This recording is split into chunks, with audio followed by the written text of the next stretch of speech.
বড্ড শীত লাগছে, পেটে বড় খিদে। এক বাটি গরম ফ্যান হবে বাবা? যা যা, সকাল সকাল ভিখারি জুটেছে। ফ্যান কোথায় পাবো? যা ভাগ এখান থেকে, দোকানের সামনে ভিড় করিস না। আহারে মা, আপনি ওর কথায় কিছু মনে করবেন না। আসুন আমার দোকানে বসুন। হারান মিয়া দিতে না পারুক, আমার নিজের জন্য রাখা এই গরম ভাত আর ডিমের ঝোলটুকু আপনিই খান।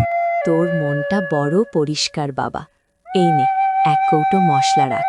এটা জাদুই মশলা। এতে যা রাঁধবি তার গন্ধে 4 গ্রাম মাতোয়ারা হবে। কিন্তু মনে রাখিস বাবা, শুধু সৎ মনে রান্না করলি এর স্বাদ খুলবে। এই গল্পটি পড়ে যদি আপনার মনে একটু হলেও ভালো লাগা তৈরি হয়ে থাকে, তাহলে একটি লাইক দিয়ে আপনার অনুভূতিটা জানিয়ে দিন। নতুন নতুন গল্পের সঙ্গী হতে এখনই চ্যানেলটি সাবস্ক্রাইব করুন।